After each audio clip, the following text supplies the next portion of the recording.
Police make arrests as they try to shut down a human trafficking ring, sending Taiwanese to Southeast Asia. China uses drones to further its military pressure on Taiwan. A grisly discovery. Police find a woman's body in a fridge in New Taipei 5 years after she died. And experts say a typhoon may approach Taiwan next week, the first before September in 3 years.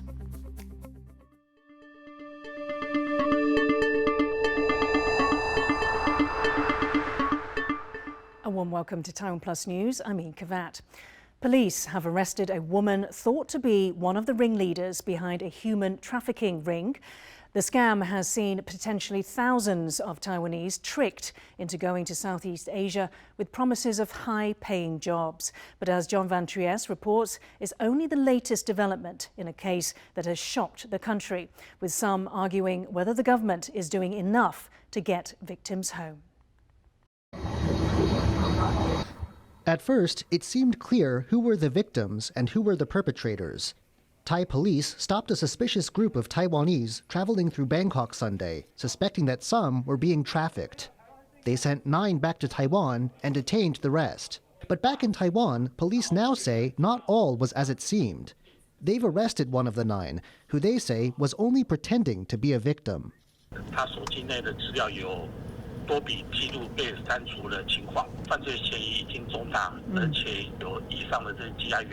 Police say the deleted files may have shown the man's connection to criminal groups in Cambodia that have lured thousands of Taiwanese into captivity with false promises of high-paying jobs. They are still working to get 3 suspected traffickers in Thai custody extradited. The issue of trafficking has attracted interest from some unexpected sources. The leader of the Chinese Unification Promotion Party has accused the government of inaction. He says it's his party that has been bringing victims home, not the police. 刑事局推给外交部，外交部推给刑事局，派出所做个失踪人口登记。你们做了什么事情？好意思？我们是做这个事情，我们并没有炫耀哎。 Authorities responded with a press release saying statements like this are an attempt to improve the image of Zhang and his party, both of which have been linked to organized crime. As the issue turns political, the scams show no sign of ending.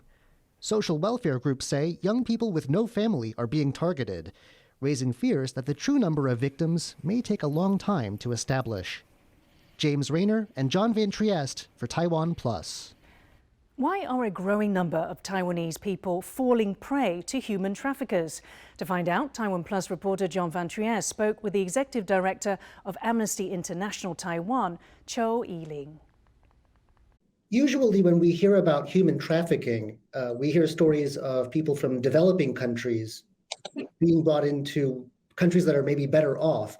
In the case of Taiwanese people being trafficked overseas, what we're tending to see is them leaving Taiwan, a very developed country, and heading towards some more poorer countries. It seems to be the reverse of what we normally see. Why do you think this is?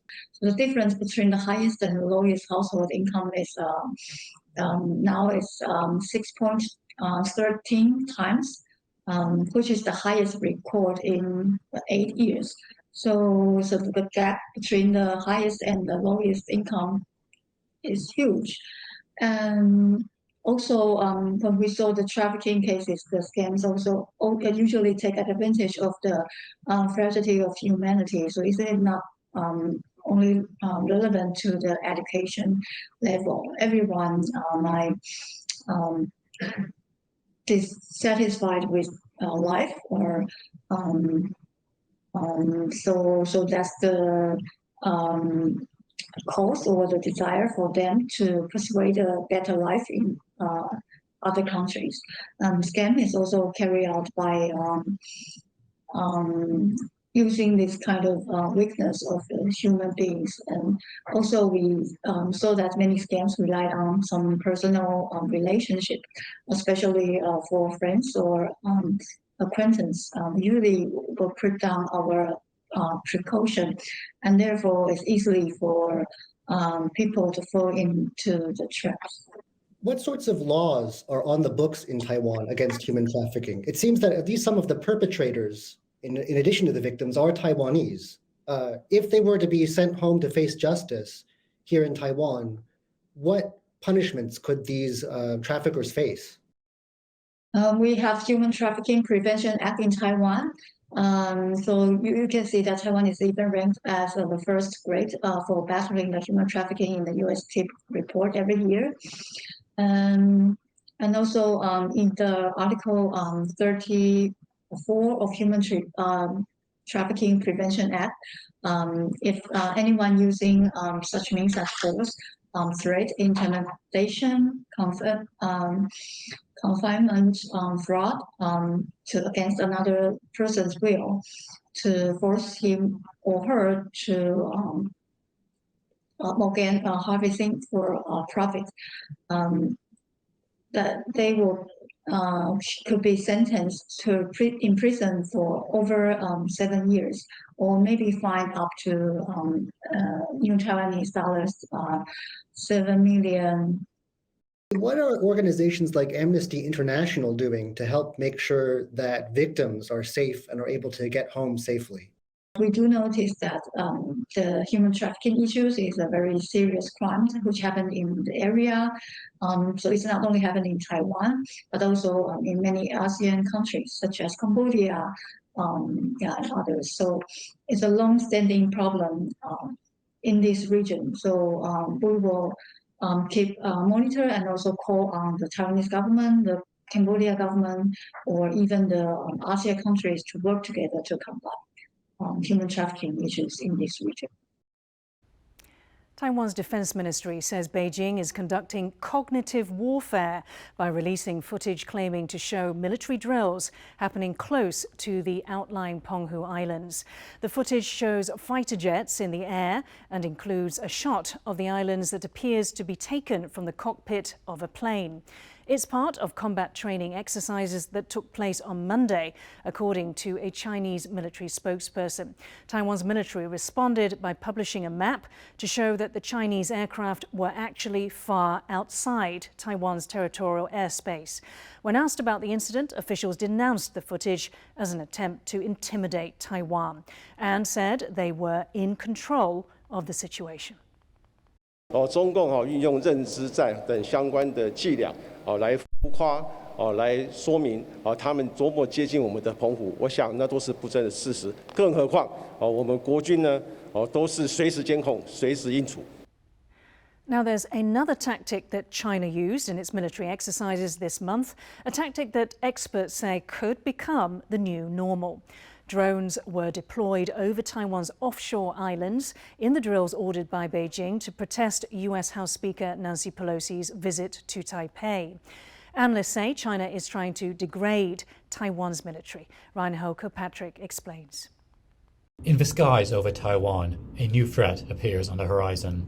Drones, also known as unmanned aerial vehicles, or UAVs, were deployed by China in unprecedented drills. It was Beijing's response to US House Speaker Nancy Pelosi's trip to Taipei.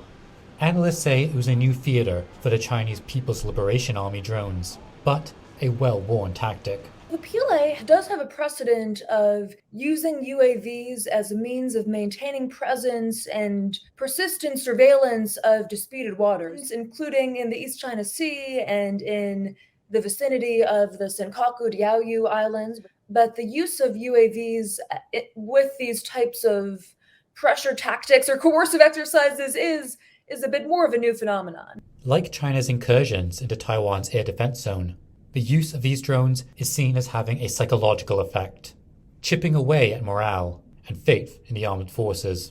But they could serve another purpose. We could imagine a couple potential benefits from that kind of tactic, one of which would be to evaluate the readiness of the garrisons on the offshore islands in question and how quickly their defense commands are able to detect the UAVs and respond. If these kinds of activities were to become routine, that could be a further means by which to desensitize these defense commands to having UAVs operating in vicinity. The drones that harried Taiwan's forces on the offshore islands this month may have been a first, but it is unlikely they will be the last.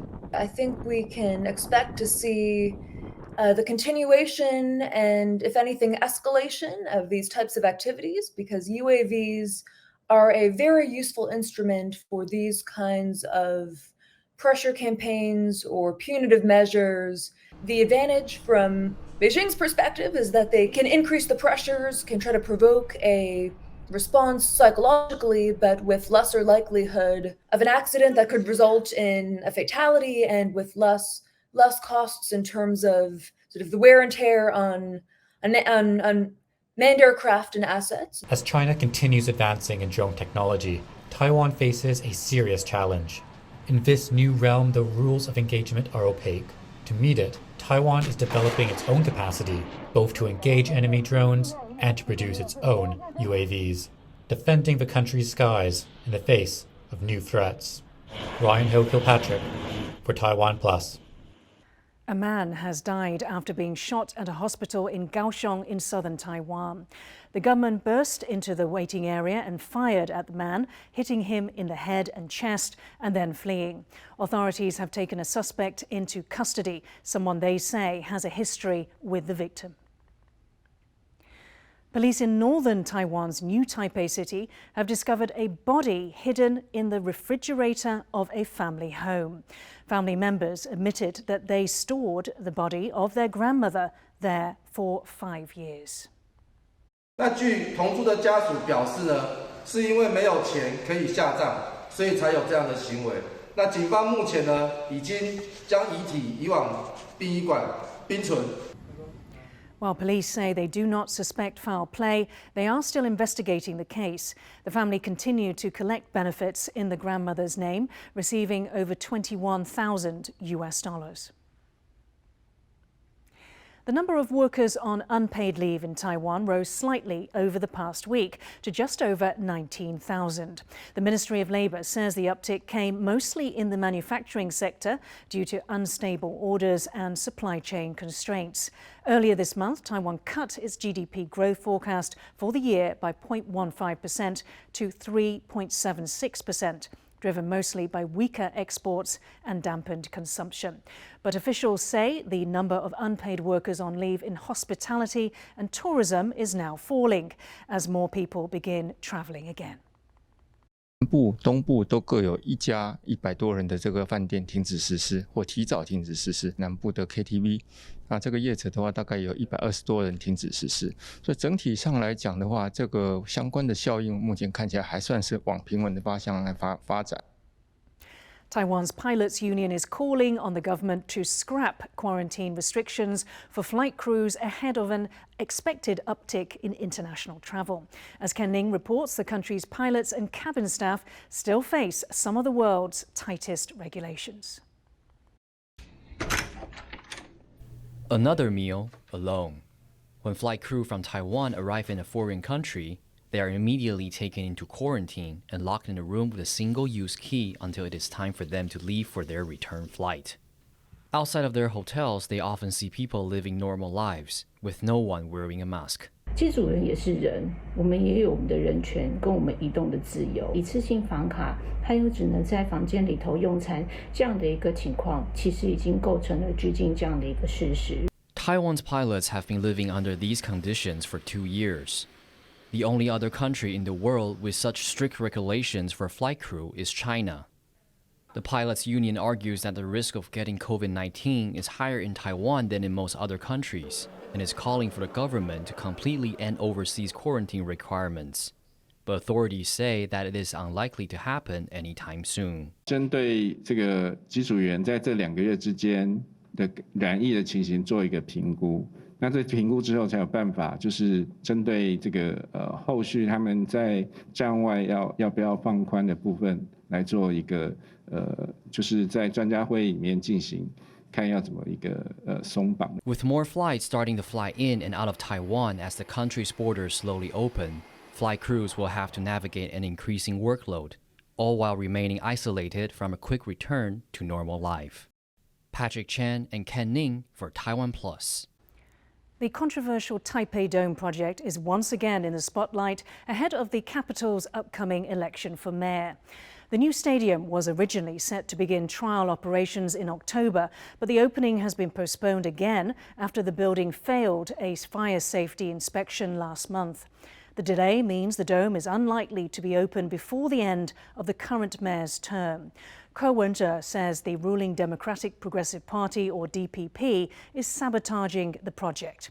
The DPP candidate for mayor, Chen Shizong, says he plans to clean up the problems with the long-delayed project.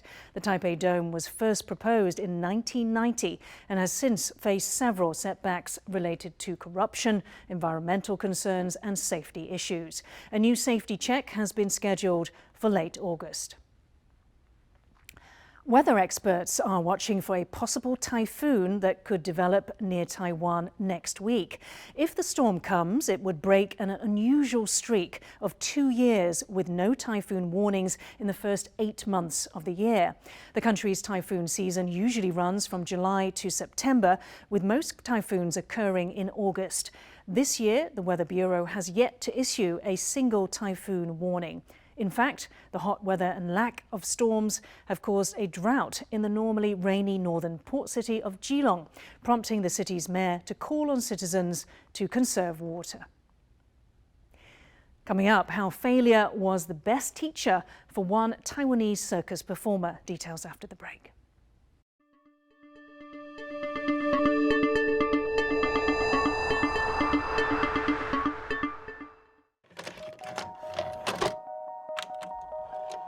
这是我们台湾人要送给台湾的礼物。我们都清楚，我们都在一起，在完成一件事情。这是我们的根。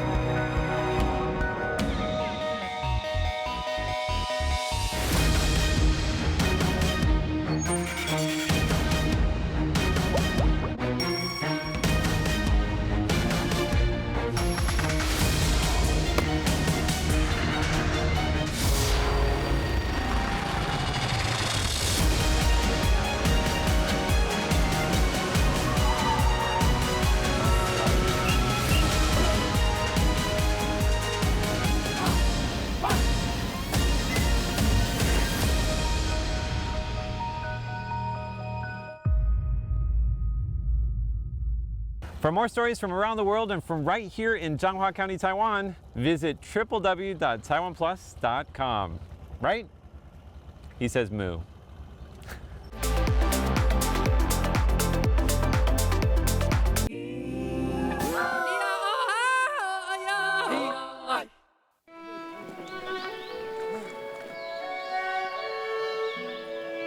Today, 台湾人要了解的是，我们跟这片土地关系里面，它是跟你的生命的根源息息相关。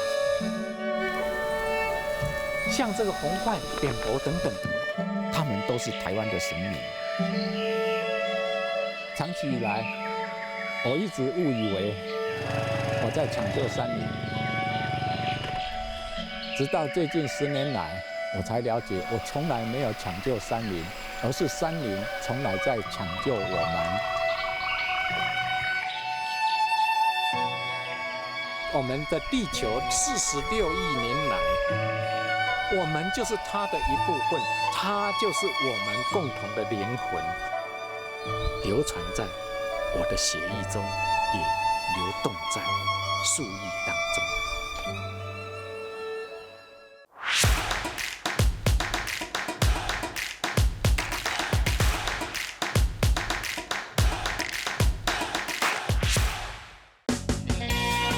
We're just leaving the harbor. We're going to start putting in the ghost money. This is an offering to the ghost gods to make sure that we have a safe trip. We're now about 30 nautical miles off the coast of Taiwan. The waves are still pretty big. I'm not the most happy fisherman right now.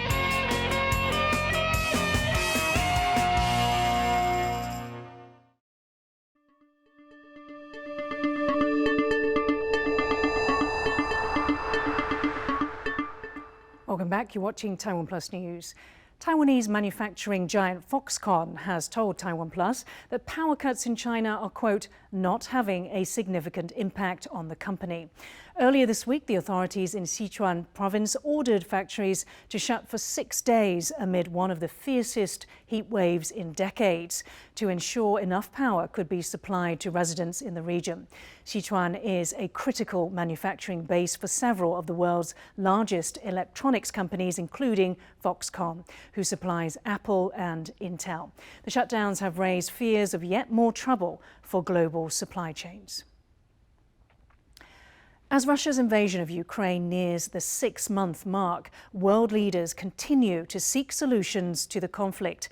On Thursday, UN Secretary-General Antonio Guterres is set to meet with Ukrainian President Volodymyr Zelensky in Kyiv. Topping the agenda will be shelling near the Russian-occupied Zaporizhzhia nuclear power plant in southeastern Ukraine. The area around the plant has been under heavy bombardment for the past few weeks, leading to fears of a nuclear disaster. The two will also discuss a possible political solution to the war. Fighting has also intensified in the Crimea region. Russian state media says an ammunition depot exploded there on Tuesday. This comes after multiple blasts last week at a Russian military base in another part of the peninsula. No deaths have been reported from the depot explosion, but it forced the evacuation of more than 3,000 people. Russia has blamed the attack on what it described as Ukrainian saboteurs, while Kyiv has not officially claimed responsibility. Russia annexed Crimea from Ukraine in March 2014. The peninsula is a key strategic location and a supply line for Moscow. Joining the world-famous Cirque du Soleil is a dream for many circus performers, but for one Taiwanese, it was only the beginning of a journey. Here's a story of his career and why he thinks there's more to learn from his failures than his successes. 我以为我受伤了，我跌倒了，失败了，就再也站不起来了。但是我忘记，就是因为那些受伤，才会让我越来越有力量。 从10岁开始念剧校，学校评鉴我的方式就是可不可以脚举起来放到耳朵旁边，可不可以在原地做很多个后手翻，我都做不到。然后我就觉得我是不是很烂啊？没想到我有了想要变成很厉害马戏团表演者的这个冲动的时候，那些力量就回到我身上了。我看到太阳马戏团表演的时候，我觉得真的非常的震撼，我觉得就是这个就是我想要的。过了10年以后，我真的拿到他们合约，之后我发现一件事情，我要好好的对待我自己，因为以前的我真的太没有自信了。可是我没有意识到，其实你还有员工之间的相处要学习。那我觉得这就是我还不足的地方，没有想到。 我就只待了8个月，然后就离开太阳马戏团回来台湾了。回来的时候很意外的，我多了很多可以分享的机会，我就开始到处去跟别人讲我怎么去太阳马戏团的，怎么样通过那个甄选的。我自己的故事有人想听，我觉得很神奇，我也开始讲那些他们想听的内容，自己也很享受呢被大家崇拜的过程。 可是慢慢的1年、3年、5年到第10年，我开始意识到，我就只是一个在不断消费太阳马戏团过程的人，会开始讲我自己对教育的想法。如果我觉得马戏表演它的多样性没有被呈现出来，那我们要不要来做一些有趣的事情？2016年的时候，我们终于有机会可以策划一个以马戏为主的活动。我们在找节目的时候呢，希望这些作品都是原创的，这样大家就可以看到各式各样表演的项目，他们的眼界就会被打开来。我们希望来表演的人，不是只有上台表演而已，他还要能够给工作坊。因为我自己也有在学校教课，然后到学校里面，我看见学弟学妹们跟以前的我一样，对自己没有自信。 所以我希望我请来的表演者、请来的老师，能够让学生们可以重新挑起自己的想象力，挑起自己的好奇心，然后都是要有名气的表演者，所以会因为我们的嘉宾阵容吸引了韩国啊、日本啊、香港啊，因为这个活动来到台湾。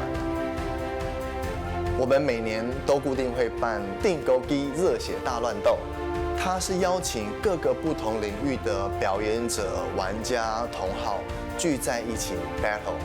虽然是比赛，可是我们把评分的权利交给观众。最一开始的时候，大家来很自然的，你就会选颜值最高的。可是，在我们一起经历了这个过程之后，他们会去想，我们要选那个最独特的。我们想要传递的讯息是，你能不能够做出那个代表你自己的事情？我们也可以透过这个活动就看到，啊，原来这个世界每一个人的特色都是不一样的。以前的我是站在舞台上表演的人，但现在我想要创造这个舞台，让更多人站上去。Three current and former Taipei mayors have come together to mark the 20th anniversary of EasyCard, the city's most popular stored value card. Taipei Mayor Ko Wen-je was joined by his predecessor, Hao Longbing, and former president and once mayor of Taipei, Ma Ying-jeou, to celebrate the technological innovation that EasyCard has come to symbolise. First launched in 2002, the card was only used to pay for transport on the city's subway system. It can now be used in convenience stores, taxis, and even other cities. Over 100 million cards have been issued in the past 2 decades. Thank you for watching TaiwanPlus News. I'm Yin Khvat. Finally, we leave you with images of the annual flower parade in Colombia at the Medellin Festival. For more stories from Taiwan and around the world, please download the TaiwanPlus app. Stay safe and see you next time.